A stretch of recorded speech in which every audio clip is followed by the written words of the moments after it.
Erev Tov. Nous allons reprendre la suite de notre étude de la semaine dernière. Donc après quelques séances un peu chargées, la Gemara a prévu maintenant une ou deux séances qui seraient plus légères, moins compliquées. La Gemara a probablement fait exprès d'alterner un petit peu pour tenir compte des capacités de chacun. Donc nous sommes rentrés dans la Mishnah des Yerakot, des herbes amères qui sont habilitées pour s'acquitter de la mitzvah de Maror dans la nuit de Pessah, après avoir étudié les espèces qui sont validées pour s'acquitter de la mitzvah de Matzah. On a travaillé maintenant sur les Yerakot. Donc la Mishnah a donné un certain nombre d'espèces, dont visiblement le nom n'était pas très connu pour les gens de l'époque de la Gemara qui parlaient plutôt babylonien que hébreu, et donc araméen, pas babylonien, araméen. Et donc la Gemara a traduit chaque terme de l'hébreu à l'araméen. Et on a vu que les Rishonim avaient des problèmes parce que l'hébreu et l'araméen pour eux c'était pareil. Et donc on parle ici de plantes, et donc identifier la bonne plante dans correspondant à ce qu'on a chez nous, alors qu'en plus on n'est même pas dans le même pays quand on est en France ou en Allemagne, donc c'était compliqué. Donc ça va être un peu comme ça dans la suite du passage. Donc nous on a juste vu les trois premières lignes de la Gemara, la Metet Amud Aleph, et donc on a expliqué chaque thème de la Gemara, de la Mishnah qui a été rendu par la Gemara. Maintenant la Gemara poursuit et dit Tani Bar Kapara. Bar Kapara, c'est un Amora qui rapporte une braïta dont il a eu la tradition et qui va traiter du même sujet. Mais donc c'est plus la Mishnah, c'est un texte qui est parallèle à la Mishnah. Eilu Yerakot Shadam Yotze Ba'ed Yodeh Chovato B'Pesach. Donc ça commence de la même façon. Voilà la liste des herbes amères qu'un homme peut utiliser pour s'acquitter de son devoir de Maror la nuit de Pessah. Alors, on y va. Be'ulshin. Ulshin, on l'avait déjà vu dans la Mishnah, et on avait fini par dire qu'aujourd'hui, dans la Gemara, elle disait Endevi. Endevi, ça fait penser à endive. Donc, bien que ce ne soit pas les espèces qui ont été retenues par les Rishonim de l'époque, aujourd'hui, il est admis que Ulshin, ce sont les endives, et même en hébreu moderne, les endives, ça se dit Ulshin. Tamcha. Là aussi, alors que Rashi avait dit que Tamcha c'est du Marub, nous on va d'après le Maharil qui dit que c'est du Réfor. Donc aujourd'hui on admet que Tamcha c'est du Réfor. Charchalin, on n'avait pas dans la Mishnah. Donc on va regarder dans Rashi. Aux surprises, regardez Rashi, à la 4e ligne, à partir du rétrécissement dans Rashi. Charchalin, lo itparesh shemo. Donc Rashi confesse qu'il n'a pas reçu la tradition. Donc comment pouvez-vous savoir? Donc ça c'est très parlant, je trouve. Il y en a un au moins où on reconnaît qu'on ne sait pas. Donc Rachalil, on ne sait pas qu'est-ce que ça veut dire. Pour les raisons que j'ai indiquées, c'est de l'araméen et on n'a pas la tradition de ce que ça se représente aujourd'hui, en français, ni en arabe, etc. Alors on continue. Becharchavinin. Alors ça on l'avait dans la Mishnah, Charchavina. Donc Rashi n'y revient pas. Qu'est-ce qu'on avait vu dans la Gemara? Charchavina, c'était Atzafta de Dikla. La Gemara l'avait dit, c'est-à-dire une liane qui s'enroule autour du palmier, comme la vrille s'entoure autour de la vigne. Là aussi, donc il y a une sorte de liane qui est amère et qui est comestible et qui s'entoure autour du palmier. Ok. Ouve chazarin. Alors chazarin, on n'avait pas vraiment dans la Mishnah, mais regardez Rashi. Chazarin, chazeret. C'est la même chose que chazeret. Et chazeret, on l'avait dans la Mishnah et nous avons dit que chazeret c'était chassa. Et chassa, même aujourd'hui encore, c'est de la laitue. Rashi avait aussi traduit laitue. Donc la seule chose qui est très curieuse, c'est que on avait vu que Rashi avait expliqué qu'il y a un ordre, que ce qui est noté en premier a priorité. C'est-à-dire si on veut faire la mitzvah le mieux possible, on prend Chazeret dans la Mishnah. Chazeret était venu en premier, c'était donc le premier choix. Et là, dans la Braïta de Bar Kapara, c'est le dernier de la liste. Ce qui est assez curieux. Mais bon, il n'y a pas de problème. D'abord, c'est une Braïta, elle peut ne pas être en accord avec la Mishnah. Ou alors, elle peut ne pas avoir adopté cet ordre didactique en disant que la halakha va selon l'ordre. Elle a pu les poser les uns après les autres comme ça. Rabbi Yehuda Omer, donc toujours dans la même Braïta, donc ça, on va appeler le premier avis, on va dire que c'est Tanakama. Le Tanakama de la Braïta s'arrête là. Rabbi Yehuda vient et rajoute Af ulche sade ve ulche gina ve chazeret. Et aussi, on peut rajouter à la liste les endives du champ, on pourrait dire les endives sauvages. Alors, quel est le chidouche? On va regarder Rashi directement. Olche Sade, Afalgav de Yeshlaen Shem Livai. Bien que, alors ce sont des endives, mais des endives qui sont accompagnées d'un nom épithète. C'est Olche Sade. C'est ce qu'on appelle Shem Livai. C'est un nom épithète. Un épithète qui est épithète du nom, du premier nom. Alors on aurait pu croire que, bon, de ce fait, c'est déjà une autre espèce et que c'est pas admis. Réponse, Areen que Olchegina. Ça a le même statut. Alors donc moi je pense qu'on peut traduire Olchegina, littéralement les endives de jardin, c'est-à-dire les endives cultivées, les endives de culture, et les Olchesadé, c'est les endives sauvages. Les endives sauvages, c'est peut-être un peu différent des endives cultivées, de culture, mais c'est la même espèce, et donc on peut s'acquitter avec de la même façon. Tanakama, lui, quand il a dit Ulchi de manière globale, il n'englobait pas ça? Non, Ulchi sans Shem Levaï, justement, c'est pas la même chose. Alors, apparemment, est-ce qu'il englobait Olchegina? Alors, on va voir la Gemara à la suite. Alors, donc, je reprends. Af Olche Sadeh, Ve Olchegina et les endives de culture, Ve Chazeret et la laitue. Fin de la Braïta. Alors, la Gemara intervient, mais dit Olchegina Ve Chazeret Otana Lerecha. Mais qu'est-ce que tu me dis? Et aussi, on peut rajouter à la liste, bon, Olche Sadeh, d'accord, il n'y était pas, mais Olchegina et Chazeret, il y était. Donc, on voit que Ulchil et Olchegina, c'est la même chose. Donc, c'est un épithète aussi, Olchegina. Alors oui, mais c'est apparemment comme c'est les endives de culture, c'est les endives. Donc ça existe aussi sans Shem Levaï. Là on a mis le Shem Levaï pour l'opposer à Olchesadeh. Mais Olchegina, de ce qu'on voit dans la Gemara, on voit dans la Gemara que Olchegina, c'est la même chose que Olchil de Tanakama. Alors la Gemara dit donc ça n'a pas de sens de me rajouter ça. Donc comment on va comprendre Rabbi Yehuda? Et Chazeret encore plus. Chazeret a été dit dans le Tanakama. Donc il n'y a même pas de Shem Levaï là. Alors comment tu veux dire? Et aussi le Chazeret. Donc c'est ça la question de la Gemara. Hatana le Reisha. Ça a déjà été écrit dans la Reisha que tu le rajoutes. Achika Amar. Voilà comment il faut comprendre la phrase de Rabbi Yehuda. Af Olche Sadeh ke Olche Gina v'Chazeret. Les endives sauvages ont le même statut que les endives de culture et que la laitue. En d'autres termes, ils sont aussi habilités et validés pour s'acquitter de la mitzvah. Donc ça, c'était le deuxième avis de la Braïta de Bar Kapara. C'est pas fini. Rabbi Meir Omer, Af, Asvas, Vetura ou Mariaroir. Là, ça devient compliqué. Donc apparemment, il y en a trois. Il rajoute à la liste encore trois. Asvas, Toura et Mariaroir.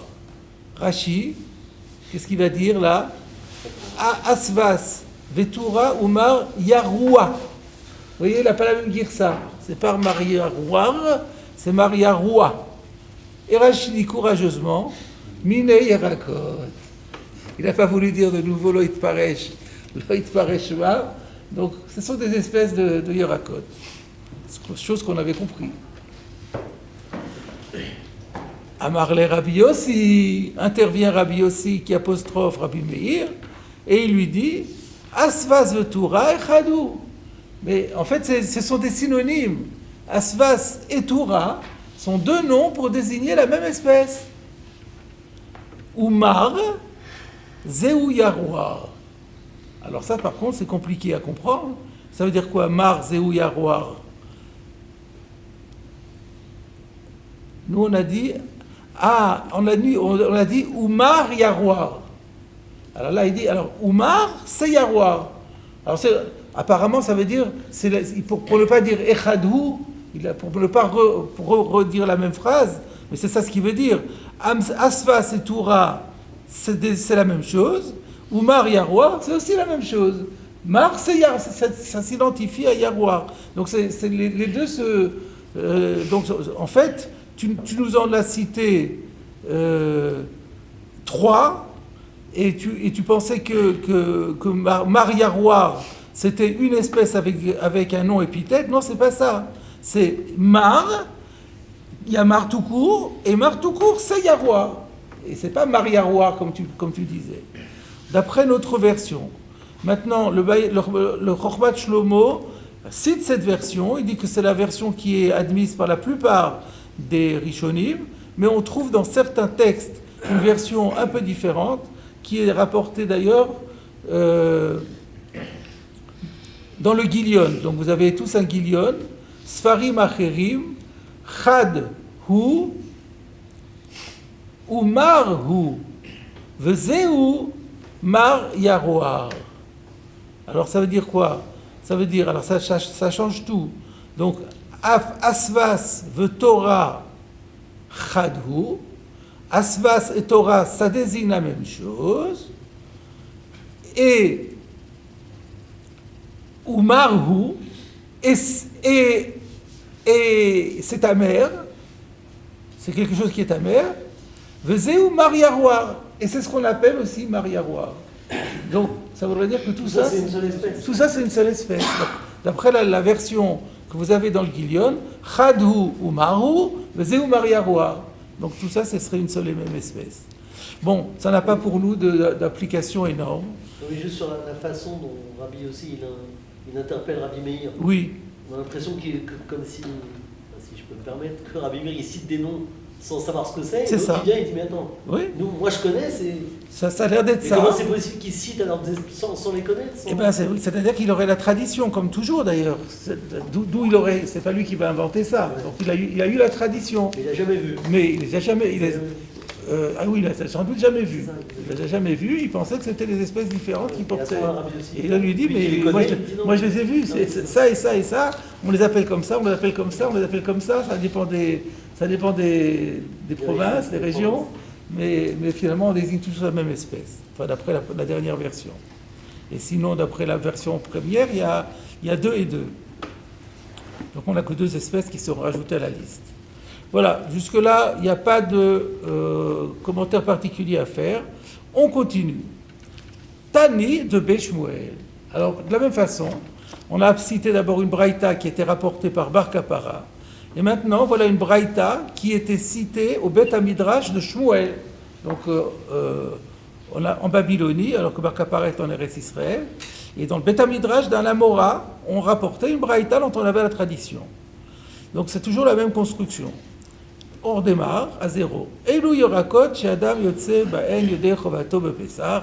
Voilà la liste des légumes qu'un homme peut utiliser pour s'acquitter de la mitzvah de Maror à Pesach.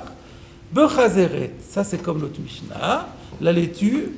Be'ulshin, les endives, comme la Mishnah. Tamcha, l'oréfort. Charvinin, la liane du palmier. Jusque-là, c'est la même chose. Maintenant, ça change. Ou becharginin ou be'ardufnin. Alors, on regarde dans Rashi. Rashi n'explique pas qu'est-ce que c'est charginin. Pourquoi est-ce qu'il n'explique pas? 3 possibilités. Soit il ne l'avait pas, soit non, ça fait que 2 possibilités. Soit il ne l'avait pas, soit il ne sait pas, et qu'il n'a pas envie de redire encore Loït Paré Shemo ou Elou Minei Yorakot, puisqu'on a compris que c'est des Minei Yorakot. Donc il dit rien et on a compris que c'est des Minei Yorakot, mais il n'est pas capable de l'identifier. Page toute. Donc il n'y a que deux possibilités. Je ne sais pas pourquoi j'avais pensé à la 3e. Ou Behardufnin, le dernier cité par le Tanakama, on ne l'avait pas non plus dans la Mishnah, c'est Ardoufnin. Qu'est-ce que c'est que Ardoufnin? Alors Rachid dit Yesh mefarshin. Vous voyez que Rachid prend encore des précautions pour dire moi je ne m'identifie pas avec leur explication, mais je vous signale quand même que certains expliquent que c'est Alouan, A-L-O-I-S-N-E en roman, qui voudrait dire en français Aluine, alors mais Aluine n'existe pas. Les glosses françaises d'Armesteter et Blondheim donnent Aluine, mais Aluine n'est pas dans le dictionnaire. Je n'ai pas trouvé, il faudrait peut-être un dictionnaire spécialisé. Mais ils disent après absinthe. Donc c'est un autre nom de l'absinthe. L'absinthe, c'est connu. L'absinthe, c'est une variété d'armoise. Et c'est une plante amère duquel on avait l'habitude de faire une liqueur toxique, verte, très utilisée au XIXe siècle. Mais là, il ne s'agit pas d'utiliser sous forme de liqueur, il s'agit d'utiliser en tant qu'absinthe. Je crois que dans la halakha, il y a un débat pour savoir si on peut utiliser l'absinthe ou pas. Bon, on étudiera la halakha quand on aura fini la souga dans la Gemara. Donc on va dire pour mettre un nom sur ce mot, on va dire absinthe. Et avec l'absinthe. D'après le Tanakama, Rabbi Yehuda Omer, Afrazeret Yulin, Vechazeret Galin, Keyotse Baen. On peut rajouter au corps à la liste la laitue de Yulin et la laitue de Galin. Alors curieusement, Rashi ne donne pas d'explication sur Yulin et il en donne une sur Galin. Pourquoi? Et sur Galin, il dit Shem Livaihu. Les deux, c'est comme ça. Les deux. Les deuxièmes. Alors, il aurait dû mettre les deux. Il aurait dû mettre le dibour amatrique sur les deux. C'est pareil, peut-être qu'il n'avait pas. Alors, il n'avait pas. Peut-être qu'il ne l'avait pas. Alors, la question pourquoi ça s'appelle comme ça, Rachid ne dit pas non plus. Alors, il y a une possibilité très simple. D'ailleurs, je vais vous citer le Meiri qui donne. Le Meiri donne deux explications sur Galim. Il ne l'explique pas sur Yulin, et peut-être c'était la preuve qu'il n'avait pas, je ne me rappelle plus s'il le cite ou pas. Mais il pose la question pourquoi ça s'appelle Galim. Al-Shem, chez Alim, Sheba, Asuyim, ke Galim. C'est parce que les feuilles de cette plante sont faites comme des Galim. Maintenant, il s'agit de savoir qu'est-ce que c'est des galim. Alors, en hébreu moderne, un gal, c'est une vague. Mais en hébreu classique, c'est plutôt un tas, un monticule, un gal, azé, ed. Donc, un gal. Donc, ça veut dire que les feuilles sont entassées les unes sur les autres. Plutôt que d'être de part et d'autre de la tige, elles sont entassées les unes de les autres, c'est leur particularité. Et c'est pour ça qu'on l'appelle comme ça. Première explication du Meiri. Ou alors, encore plus simple, chez Oumimakom, chez Shmogali. C'est le nom du lieu. Et dans ce cas-là, ça nous explique aussi Yulin. Donc on pourrait dire que Yulin et Galim sont des noms de localités, de lieux dits. Et donc il y a les endives, comme il y a les endives de Bruxelles, il y a les endives de Yulin, il y a les endives de Galim, et voilà. Pourquoi on aurait pensé qu'elles sont exclues, celles-là? Pardon? Pourquoi on aurait pensé qu'ils sont exclus? C'est ce que Rachid pense. Je pense que c'est ce que Rachid dit par le fait que c'est Shem Livai. Et donc le Shem Livai pourrait indiquer que c'est une autre espèce et que cette espèce, elle n'est pas dans la liste. Et donc il vient de nous dire le contraire. Alors où est-ce qu'on est arrivé là?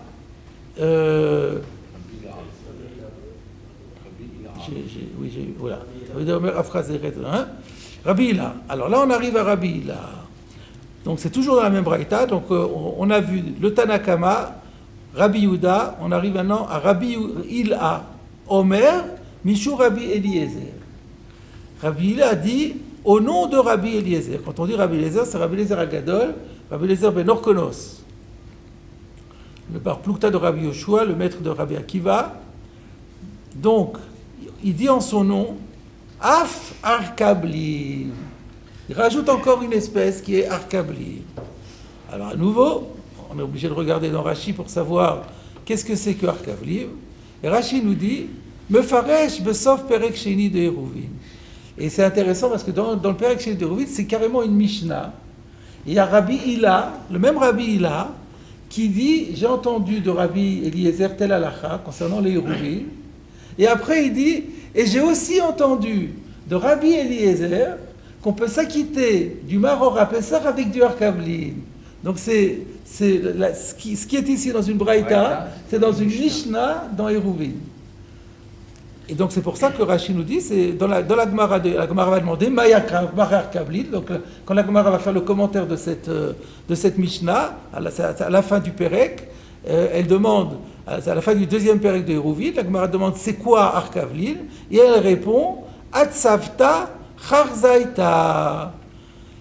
Et Rashi nous, ça c'est la réponse de la Gemara. Atsavta, donc on sait déjà que Atsavta c'était une liane, Charzaita, c'est nouveau.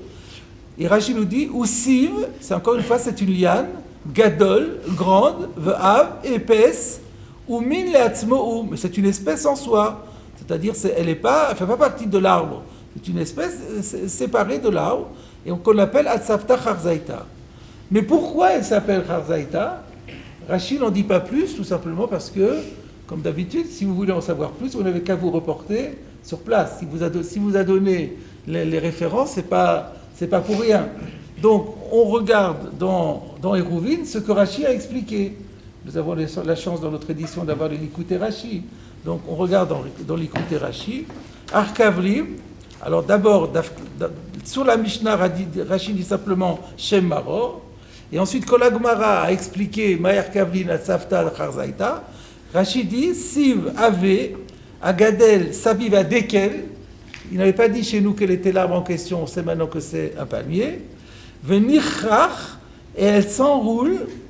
Veolebo, et elle monte sur le tronc. Kelou lavei gefanim, comme les. Alors olebo, kelou lavei gefanim, je ne sais pas comment il faut comprendre. La fin de la phrase, et elle veut rouler, je l'ai noté.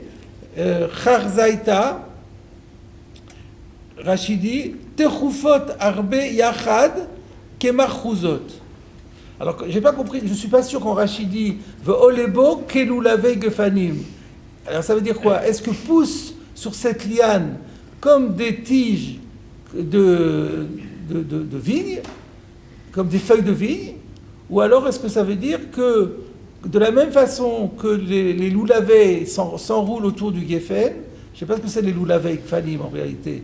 Donc, est-ce que c'est la vrille ou est-ce que c'est la feuille ou la branche de la vigne? Je ne sais pas. Donc, en fonction de ça, on l'expliquera différemment. Mais en tout cas, qu'est-ce qu'il y a écrit? Qu'est-ce que veut dire Macharazaita? Donc, Rashi qui explique, Charazaita, c'est Milachon Machozet. C'est quoi Machozet? Machozet chez Dagiv, c'est-à-dire c'est une collection de choses enfilées les unes aux autres. Un collier de perles, c'est Machozet. Donc ici, Chazaïta, c'est Trufot Arbe. Elles sont très rassemblées les unes avec les autres. Alors je ne sais pas s'il parle de la liane elle-même, où il y en a plusieurs qui sont rassemblées les unes aux autres, ou alors est-ce que ce sont les feuilles de cette liane ou les tiges de cette liane qui sont très, très, très proches et très, très nombreuses et rassemblées les unes aux autres, que Machozet comme des choses qui sont enfilées les unes aux autres. Voilà ce que dit Rashi. Et il y en a d'autres qui expliquent, parce que Charaz, en araméen, ça veut dire percer. Alors il y en a qui expliquent que Machazaïta, ça veut dire hérisser d'épines. Et donc c'est épineux et ça pique. C'est ça que ça s'appellerait Chazaïta. Bon, voilà, c'est juste pour expliquer ce que c'est. Alors, je suis un peu... Mais c'est la même que l'autre, là Ah non, c'est autre chose. Ah non. D'ailleurs, c'est ce que Rashi a dit, c'est min bifne atzmo, c'est-à-dire c'est pas la même. L'autre, c'est Atzavta de Dikla, et ça, c'est Atzavta de Charazaïta. Rien à voir. Et qui pousse aussi sur le Dekel, mais ça n'a rien à voir. Alors, ce qui me gêne un petit peu, c'est le commentaire du Gilion. Je crois que vous avez dans un Gilion, non où est-ce que c'était? Oui. Dans le Gilion, vous avez Daf Kavav Amoudbet, sur quand Rashi cite la Gemara de Hérouvim, Daf Kavav Amoudbet, Va'ayin Chan, le Perush Rashi, ce que nous avons fait, V'tzarich Iyun Ketzat. Je ne vois pas quoi est son problème. Tzarich Iyun Ketzat. Ça pose un petit problème. Je vois pas le problème. Qu'ils disent pas autant ici que là-bas, c'est la chita de Rashi, c'est tout à fait normal. Rashi ne se répète pas, Divrei Torah ani b'makom echad, ashiri b'makom acher. Donc je sais pas pourquoi. Je sais pas pourquoi c'est Sarich-Iyun, mais bon, c'est pas grave. L'essentiel, c'est qu'on a notre compréhension de la Gemara. Donc, je reviens maintenant à Rabbi Hilla. On revient à la Braïta. Nous sommes arrivés à la 4e ligne après l'élargissement dans la Gemara. Rabbi Hilla dit au nom de Rabbi Eliezer que donc cette liane qui s'enroule autour du palmier avec des feuilles qui sont amoncelées les unes avec les autres, c'est aussi bon pour s'acquitter avec à Pessah. V'chazarti al kol talmidav. Et j'ai fait le tour de tous les élèves de Rabbi Eliezer, de tous ses disciples, ou bikashtini chaver. Et je me suis cherché un compagnon, littéralement. Qu'est-ce que ça veut dire? Regardez Rashi. Chazarti al kol talmidav shel Rabbi Eliezer. Donc j'ai fait le tour de tous les élèves de Rabbi Eliezer. Au bikashtini chaver, j'ai cherché un compagnon, le sayeni, c'est-à-dire pour me soutenir, pour corroborer mes dires, chez Shamat Avarze Mipiv. J'aurais bien aimé trouver quelqu'un qui avait aussi entendu de Rabbi Eliezer cela. Moi, ça me conforte, parce que je suis seul à dire Rabbi Eliezer dit ça, les gens disent jamais Rabbi Eliezer n'a jamais dit ça. Donc moi, je cherchais quelqu'un qui était capable de conforter mon témoignage. Velo matzati. Mais je n'ai pas trouvé. Par contre, que Shebati lifnei Rabbi Eliezer ben Yaakov, finalement, quand je me suis rendu devant Rabbi Eliezer ben Yaakov, Hoda ledvarai, lui, il a reconnu que j'avais raison. Et donc voilà. Donc je suis bien content. Ça n'a rien à voir. C'est pour ça que j'avais dit, on dit en introduction que le Rabbi Eliezer Stav, c'est Rabbi Eliezer ben Orkenos. Alors, est-ce que Rabbi Eliezer ben Yaakov est un talmide de Rabbi Eliezer ben Orkenos ou pas? Ça, je ne vais pas vérifier. Et il a confirmé que c'est Rabbi Eliezer qui dit ça? Oui. Au Talet Varai, bien sûr. Et c'est pour ça que dans la Mishnah, la Devrine, Shamati, ça donne plus de poids à la Mishnah dans Eruvin quand Rabbi Ilia a dit V'od amar Rabbi Hilla, Shamati mais Rabbi Eliezer, parce que c'était un scoop. Quand il a cherché sur tous les Talmidim, si on dit que Rabbi Eliezer ben Yaakov est un Talmid, c'est lui, il n'avait pas trouvé. C'est celui qu'il allait voir en dernier. C'est ça qu'il a dit. Ou alors, c'est pas un Talmid. Voilà, parce qu'il aurait dit Matsati Hakecha. Parce que si c'est un Talmid, j'ai été voir tous les Talmidim, mais quand je suis allé chez celui-là, je crois que c'est pas un Talmid. C'est pas obligeant, c'est pas Moucha. Parce que Kol Talmidim, ça veut dire tous les Talmidim. J'ai fait le tour de tous les Talmidim. J'en avais oublié un. J'en avais oublié un. Ou tous les Talmidim que j'ai pu voir.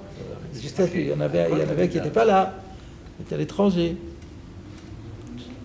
Apparemment, c'est un Talmid de Rabbi Akiva. C'est un Talmid de Rabbi Akiva, c'est très bien. Et donc, ça, c'est encore mieux. Donc, parce que lui, donc les élèves de Rabbi Eliezer ne savaient pas. Voilà. Parmi les élèves de Rabbi Eliezer, il y a Rabbi Akiva. Et le Rabbi Akiva, alors, peut-être n'était plus en vie, peut-être, je ne sais pas. C'est l'élève de l'élève. C'est l'élève de l'élève. Et donc, ça veut dire qu'il avait entendu ça de Rabbi Akiva, il y a toutes les chances. Qui lui avait dit ça au nom de Rabbi Eliezer. Voilà. Donc, on a gagné les Arkablim. On continue. Donc, tout ça, il n'y a pas grand commentaire à faire. Hein, ça fait... Bon. Ukshebati, oui, ça c'est fait.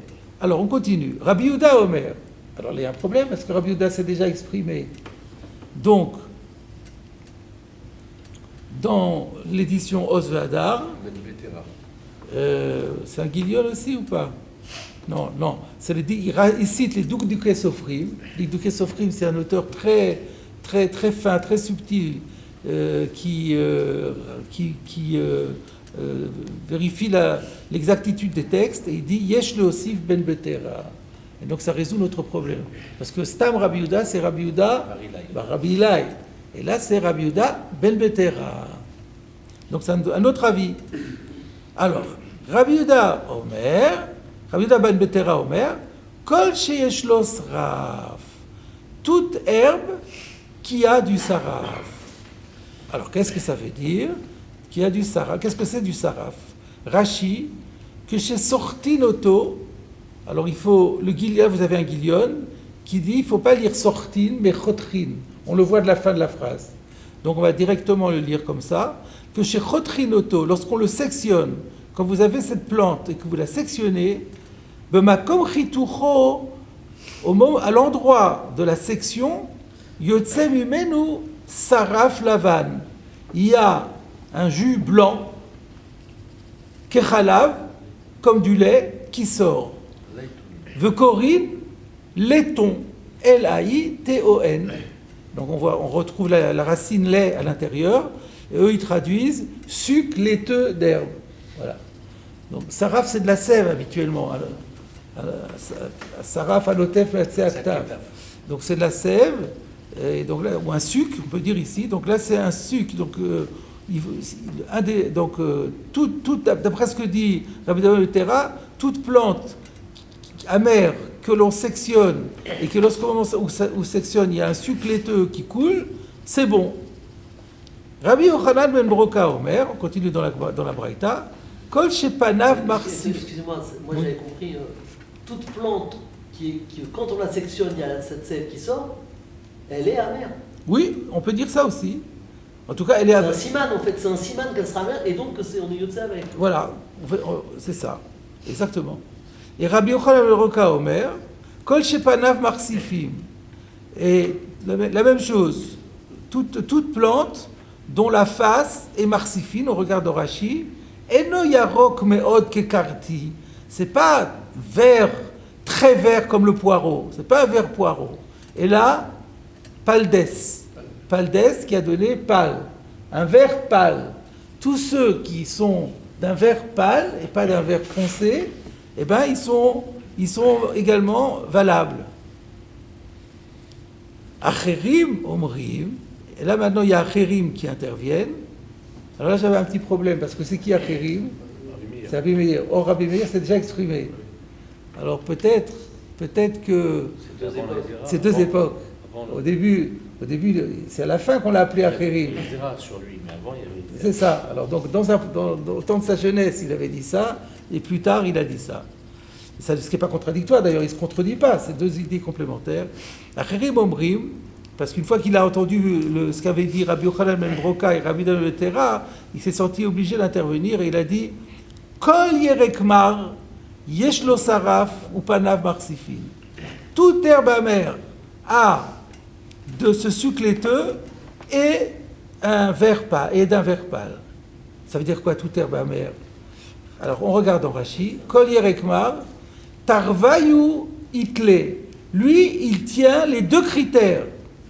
Yeshlo saraf ou panav marsifin, c'est pas ou l'un ou l'autre, il y a les deux. Il faut qu'il y ait un suc laiteux, il faut qu'il se soit vert pâle. Vehen hen simane maror, c'est ça le critère de maror. C'est-à-dire que toute herbe, pour qu'elle soit considérée comme du maror, il faut faire l'expérience et voir que c'est d'un vert pâle et que quand on le coupe, il y a un suc laiteux. Et donc là, la Braïta s'achève. On continue. Amaravuna, Alacha Keacheri. Donc là, c'est validé. Donc dans l'Alacha, on devrait retrouver ça, mais que je vous ai dit, on verra l'Alacha quand on aura terminé la Souya. On continue dans la Gemara. Attendez, je suis trompé. On a sauté une ligne là quelque part. Ouais. C'est ça, je me disais qu'il y a quelque part. Où est-ce que c'est Midivre Kulan? Ah voilà, j'ai sauté une ligne. Ah, je reviens en arrière, excusez-moi. Amar Rabbi Yochanan, parce qu'il y a un rachis sur Midivre Kulan, je n'avais pas trouvé. Amar Rabbi Yochanan. Rabbi Yochanan, maintenant, la Braïta est terminée. Et c'est Rabbi Yochanan qui intervient. Rabbi Yochanan dit Midivre Kulan Nilmad. Des paroles de tous ces maîtres. Alors, de quel maître il parle, c'est pas très clair. De paroles de tous ces maîtres, nous pouvons apprendre Yerekmar, que une herbe amère, Yeshlo Saraf, elle a du sucre laiteux et que sa face est d'un vert pâle. Regardons Rashi, ça veut dire quoi, Midivre Kulan? Kol ha-mefarshin, shemot ha-yorakot, tous ceux qui ont expliqué, donc depuis, on a vu la Mishnah, on a vu les Braithot, tous ceux qui ont expliqué des noms de légumes, d'herbes plutôt, que Gon Matnitin, comme par exemple la Mishnah, Vetana de Bar Kapara, la Braïta de Bar Kapara, et ensuite, je ne sais pas pourquoi il ne dit pas la Braïta de Shmuel, il dit Rabbi Yehuda, et Rabbi Meir, et Tana de Shmuel. Ah ouais, il dit comme Tana de Shmuel. C'est bizarre. C'est bizarre pourquoi si on disait Tana de Shmuel. Ah non, Tana de Shmuel, c'est juste le Tanakama. Tana de Shmuel, c'est le Tanakama rapporté par Shmuel. Mikulan lamadnu. De tous, on aura appris Shamaron, Yeshlo Saraf ou Panav Marsifin. De tous, on apprend ça. Comment on l'apprend? C'est-à-dire que j'ai fait l'expérience, il les a repris un par un, et il s'est rendu compte que tous, ils avaient ces deux critères de sucre laiteux quand on coupe et de vert pâle. Et donc du coup, c'est un critère à retenir. Et là, donc apparemment, ça a l'air d'être le critère. Mais enfin, c'est pas encore une certitude qu'il y en aurait d'autres,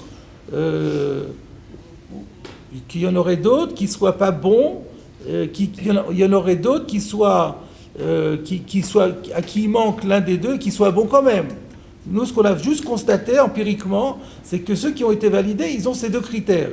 De là à dire que ces deux critères sont nécessaires, indispensables, c'est pas encore certain. D'où l'intervention de Ravuna. Amar Ravuna, alakha ke'acherim. Mais nous, on fait alakha ke'acherim. Acherim a dit, il faut qu'il y ait ces deux critères. Si on trouve quelque chose où il manque un critère, c'est pas bon. Ça veut dire une plante que j'ai jamais vue. Mais maintenant, je la coupe, il y a le sucre qui sort et elle est vert pâle, ouais. C'est bon. J'ai même pas besoin de la goûter, je sais que je peux être tout ça avec. Ah non, il faut qu'elle soit amère quand même. Ah non, il faut qu'elle ait un goût amer. Oui. S'il y a ces deux trucs-là, c'est un siman qu'elle sera amère. Moi j'ai compris qu'elle est. Comment on l'avait dit? C'est un siman que quoi? Qu'elle est valable. Simané maror. Attention. Simané Rashi a dit Enen simané maror. Maror, ça veut dire que c'est un siman qu'on peut s'acquitter de la mitzvah avec. Oui. Mais ça ne veut pas dire que c'est. Ah oui, donc c'est le siman du maror, donc ça, automatiquement ça sera amer. Ouais. Oui, ça revient au même. Ouais. Combien eux, je l'ai pas goûté. Oui. Je l'ai jamais vu. Pardon? Oui. Ça ne veut pas dire que s'il n'est pas marre, il n'a pas ces simanim-là. S'il est marre, il a ces simanim. Mais ça veut dire que s'il les a, il est marre. Encore une fois, je ne sais pas ce que vous dites. Donc, il a ses. S'il n'est pas marre, ça veut dire qu'il peut avoir ses simanim sans être marre. Mais non, parce qu'on a dit, d'après Acherim, hen simane maror. Le maror, il est marre. Oui, on ne peut pas imaginer un maror qui est doux. Non, mais je peux avoir ces simanim sans avoir d'amertume. Non, en simane maror. Ça veut dire que c'est ça les simanes du maror. Donc si vous avez ces deux simanim, il est bon pour le maror. Mais c'est pas possible s'il est doux. Donc ça peut dire que ça n'existe pas. C'est comme quand tu viens de mettre des cornes, il cachère. On ne pourrait pas dire que si c'était doux, ça ne pourrait pas être du maror. Et du coup, si on dit que Tamra c'est du réfort, le réfort c'est pas vert pâle. J'attendais celle-là. Ouais, il faudra voir la halakha. On n'a pas vu la halakha encore.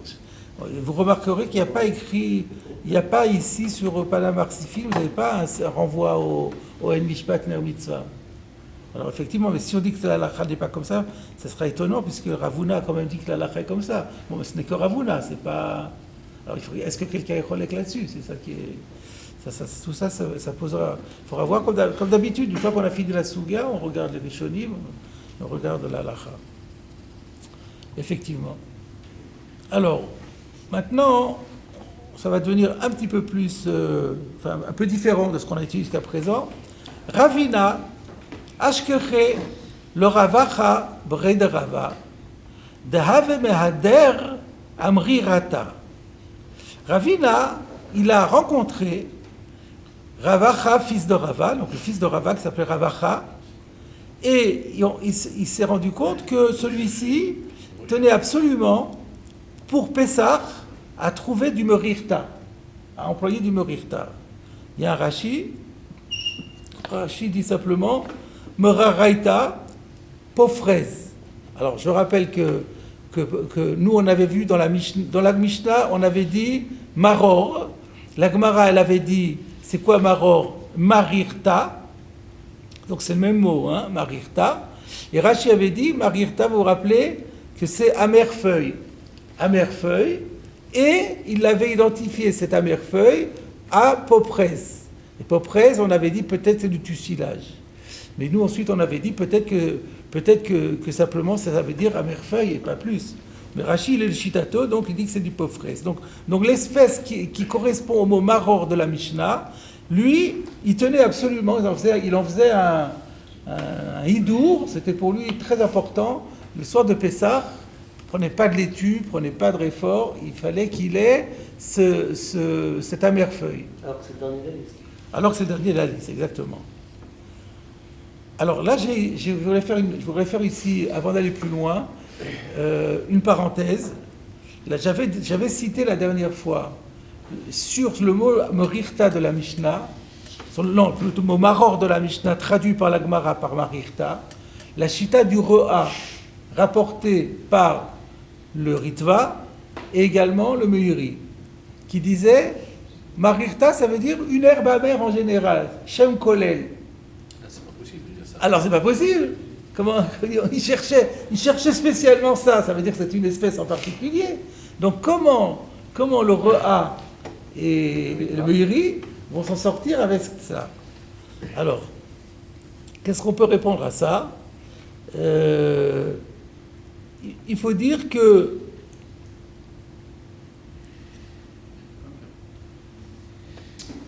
Rachid n'a pas mérité. c'était le Ro'a, Rabbi Aaron Halevi, donc un grand maître espagnol, le maître du Ritva.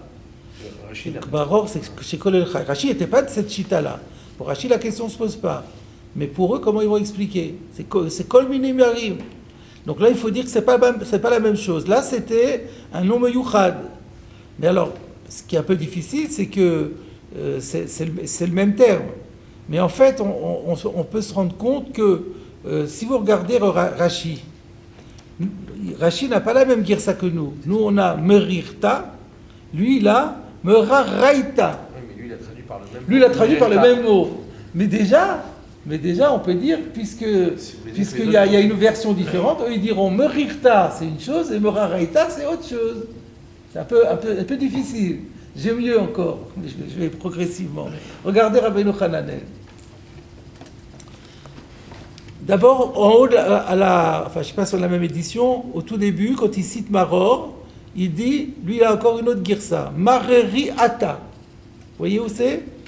Quand il est sur la Mishnah, carrément. Elou Yirakot Shadam Yotzeba Yodecho Eto Bepesa, Chazeret Chasa, Ulshin Endevi, Tamcha Karshma, Chachavina, Asfa de Dikla, Maror, Mareri Ata.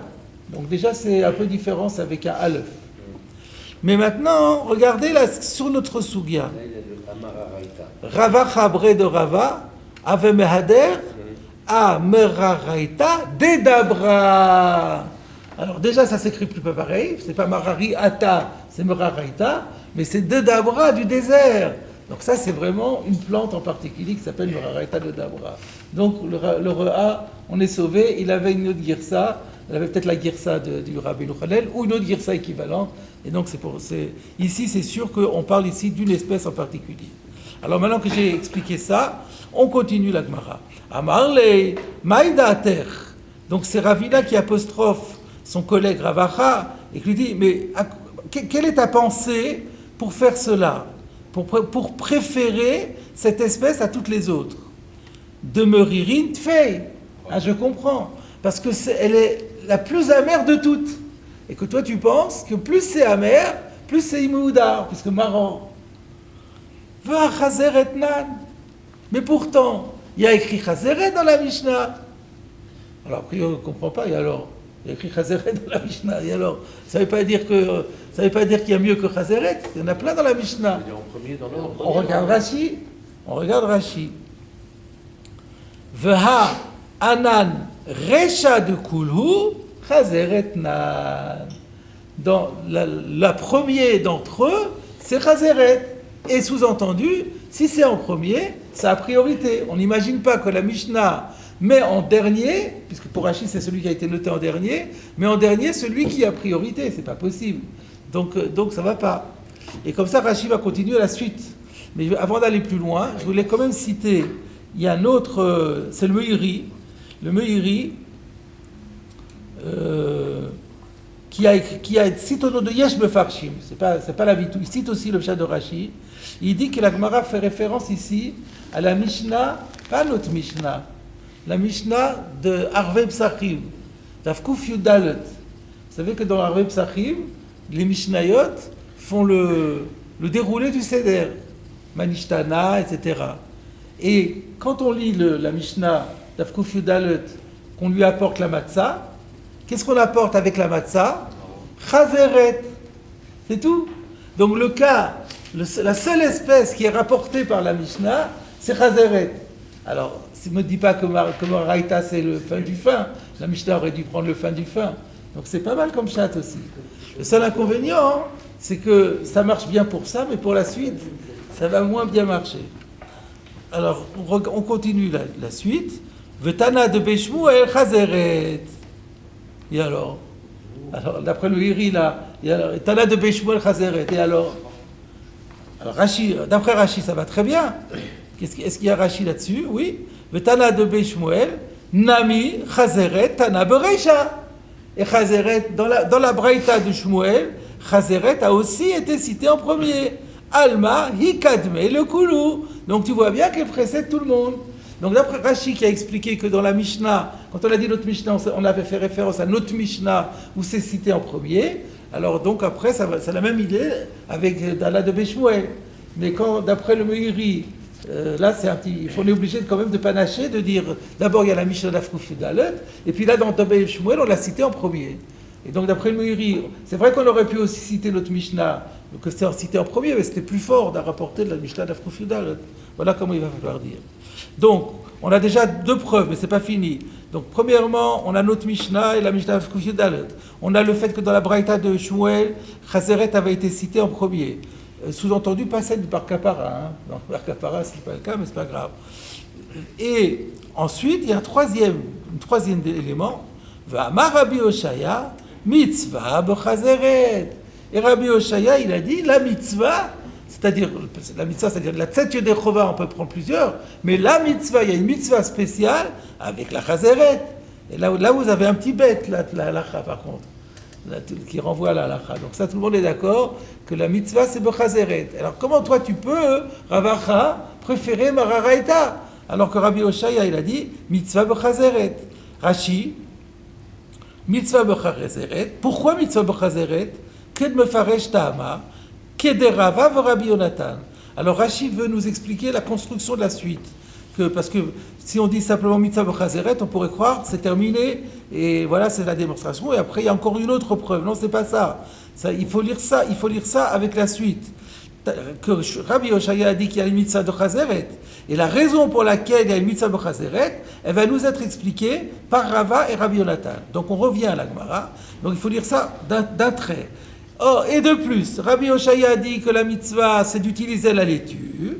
Et si tu te poses la question pour quelle raison, va à Rava. Rava a dit la raison pour laquelle la laitue a priorité, parce que Maï Chazeret, Chassa.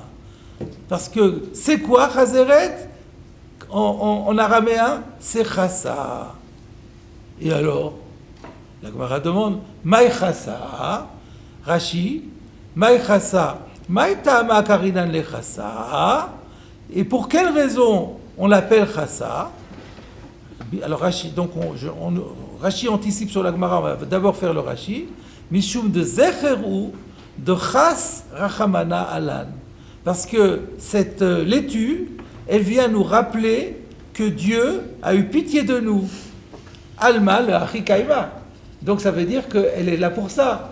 Elle est faite pour ça. Si la laitue, on l'appelle chassa, parce qu'elle est le signe, elle est le rappel que Dieu nous a sauvés d'Égypte, eh bien ça veut dire que c'est le maror par excellence. Sinon c'est pas la laitue qu'on appellerait chassa. D'après toi qui penses que le mararaïta c'est l'idéal, c'est lui qu'on devrait appeler chassa. C'est pas la Shonat Kodesh, c'est c'est l'araméen. Si c'était la Shana Kodesh, alors oui, je dis, Hachem, il a donné ce nom pour que c'est un rappel. Oui. Là, c'est de l'araméen, donc c'est peut-être conventionnellement que ça s'appelle comme ça. Non, non, oui, mais c'est pas qui, cet araméen Non, n'est pas, il y a pas de hasard. c'est pas au hasard, c'est ça, ça a été, c'est ça. Même, mais à la limite, je dirais même, et même si c'est pas des chachamim qui ont donné ce nom-là, mais ça veut dire que c'est un fait de société. Si les gens ont dit ça, c'est ça le chassa, ça veut dire c'est ça le signe de, ben ça veut dire que tout le monde savait que chazeret, c'était ça qu'on mettait sur la table de Pessah. Donc on revient à la Gemara. Maï chassa de chas rachamana ilavan. V'amar Rabbi Shmuel bar Nachmani. Et d'ailleurs, Rabbi Shmuel bar Nachmani a dit Amar Rabbi Yonatan, parce que Rashi nous avait dit il y a Rava et Rabbi Yonatan. Donc déjà on a de Rava qui nous a dit que Chazeret c'est Chassa, et qu'on a déjà la preuve que la Chazeret elle est faite pour rappeler la sortie d'Égypte, que Dieu a eu pitié de nous. Et par ailleurs, nous avons un enseignement de Rabbi Shmuel bar Nachmani qui a dit au nom de Rabbi Yonatan Lama nimshelu Mitzraim kemaror. Pourquoi les Égyptiens ont été comparés au maror? Alors c'est un peu bizarre, les Égyptiens ils n'ont pas été comparés au maror. On verra dans Rashi. En tout cas, pourquoi est-ce qu'on parle d'amertume? L'omar lecha, c'est pour te dire ma maror ze chez trilatorach v'sofo caché, af mitzrim trilatan raka v'sofan caché. C'est pour te dire que de la même façon que le maror, au début il est tendre, mais à la fin il finit par devenir dur, et bien aussi les Égyptiens, au début ils étaient tendres, et à la fin ils sont devenus durs. Alors qu'est-ce que ça prouve ça? On va voir dans Rashi. D'abord je voulais revenir sur le Rashi sur Maïchassa. Qu'est-ce que je voulais dire là-dessus?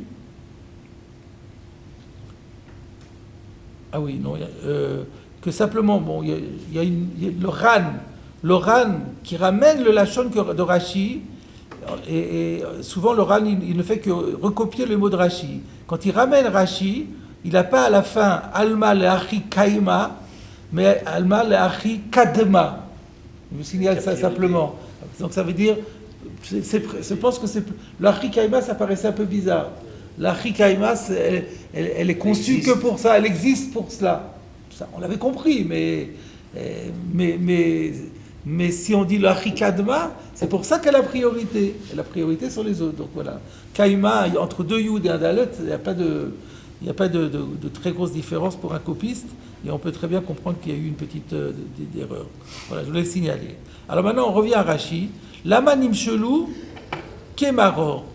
Vous voyez qu'il n'a pas la même girsa que nous. Nous, on avait lama nimshelu mitzrim kemaror. Lui, il a lama nimshelu kemaror. On ne parle pas des Égyptiens. Mais de quoi on parle alors? Rashi.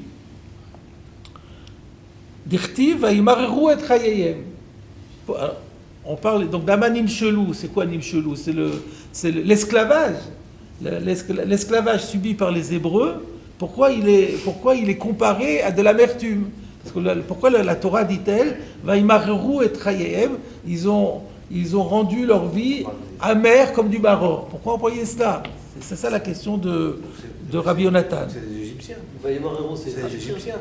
Le sujet de Pourquoi ils Vaïmareru. ont rendu amer? C'est eux qui ont fait Mais ça. c'est pas eux qui sont comparés à la Manim Shelou. Pourquoi ils ont été comparés à du maror? Ben oui. Ils n'ont pas été comparés à du maror.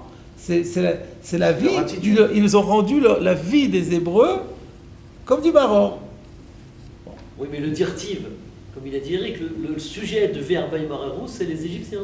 Donc ça va bien de dire que c'est les Égyptiens qui sont nimchelou au Maroc. Mais le maror, Leur attitude, c'est l'attitude des Oui, Égyptiens. mais c'est... Ils ont parlé de Bélation Raka pour les atterrir. D'ailleurs, c'est comme ça qu'on dit, Après, ils ont dire caché. on dit habituellement qu'ils ont commencé avec Oui, ça c'est la suite. Ça c'est la suite du passage. Mais non, la seule question qu'on avait, c'était Nimchelou. Qu'est-ce qui est Nimchelou? Après, ils ont été comparés au Maroc. Je sais pas, c'est comme Nimchelou. le Maroc, en douceur au début, et après avec difficulté. Non, mais la manim chelou que maror, c'est l'attitude des Égyptiens qui a été comparé à du maror. Bon, on peut dire ça, d'accord. Enfin, de toute façon, on a compris le pshat. Hein. Alors, réponse, pourquoi est-ce qu'on parle pourquoi la Torah elle évoque le maror par rapport à l'esclavage égyptien? Réponse, parce que de la même façon que ce maror, Trila Raka, alors Rachid n'explique pas. Ah si, après. Donc, attendez, il explique d'abord les Égyptiens. Comment c'est écrit chez nous dans la Gemara? Par quoi on commence? Ma maror zechet Trila Torah v'sofo caché, af mitzriim Trilatan Raka v'sofan caché. Alors Rachid, d'abord il n'a pas Trilatan, vous voyez, il a Trila. Encore une fois, il n'a pas les mitzriim. Trila Raka et Sofa caché. Alors Rashi, Trila Raka, Bitrila Nishtabdu Laen Al Yedei Sachar Shayu Sochrilotan. Donc ça c'est nouveau ça. Nous on a l'habitude de Farer, de Ferrar, le discours lénifiant du pouvoir. Et là Rashi nous dit que non, c'était plus compliqué que ça encore. Au début, ils étaient payés. On avait attiré, ils étaient salariés, on les avait attirés pour le travail, ils n'étaient pas au chômage, on leur avait fourni du travail, ils avaient des bons salaires, et puis un beau jour, ça s'est arrêté là. Donc c'est ça, Trila Toraka. Rashi, le Meiri rapporte une autre explication, qui est qu'au début, quand ils se sont installés en Égypte, Pharaon leur a dit, Bemeta va Aretz. Il les a installés, Bemeta va Aretz, Beretz Goshen. Il les a accueillis comme des rois en les mettant, vous direz, vous allez en Égypte, mais pas n'importe où, je vous donne le meilleur. La plus belle province de mon royaume sera pour vous. Donc c'était ça le Trila Raka. Et dans la Gemara de Sota, je ne sais pas si on aura le temps de le voir, il est cité par le Maram, je crois. La Gemara dans Sota d'Afud Aleph, elle explique pourquoi il y a écrit Vaïsimu Alav Saremissim. On aurait dû dire Vaïsimu Alehem. Réponse de la Gemara dans Sota, c'est que ils ont mis sur Pharaon, ils ont accroché au dos de Pharaon un malben, un appareil à fabriquer des briques. Et donc Pharaon, il allait avec eux travailler avec un appareil à fabriquer les briques sur le dos. Alors quand les Hébreux disaient « Oh non, moi je suis estoniste, moi je peux pas travailler, c'est pas mon truc le travail », t'es pas pire que le pharaon malgré tout. Et donc c'est comme ça qu'ils sont arrivés à les avoir. Et donc il y en a qui expliquent aussi que le Trila Torah c'était comme ça. Maintenant c'est quoi Maror Sofo caché? À quel archélo mit caché que est? De quoi on parle ici? Donc sa tige finit par devenir dure comme du bois. De quoi on parle? De quel légume on parle? De quelle herbe on parle? On ne parle que de la laitue. Donc en fait on comprend maintenant que le maror dont il est question, c'est ça la preuve. C'est ça la preuve que le maror c'est de la laitue, puisque là il dit, pourquoi est-ce qu'on parle de maror? Parce que les trilarach se font cacher comme la laitue. Donc on parle de laitue, on ne parle pas d'un autre. Alors qu'est-ce qu'il a dit? Il était chez Kemak, le pauvre. Excusez-moi, mais Ravina était chez Kemak. Juste 2 mots, et je te donne la parole.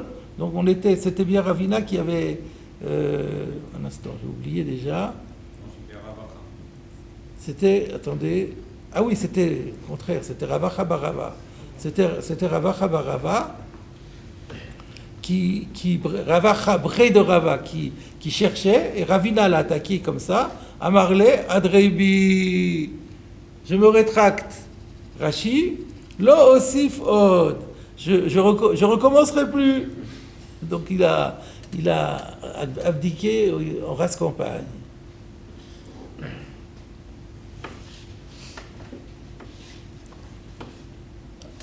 Alors oui, qu'est-ce que tu voulais dire? Le Trilato Raka et Sofo caché, moi je pensais que c'est quand on le mange. Non, c'est pas ça. C'est des parties de la plante. C'est une partie de la plante. Au début, quand elle est encore dans les premiers jours, enfin dans les premiers mois de sa pousse, quand elle est encore tendre.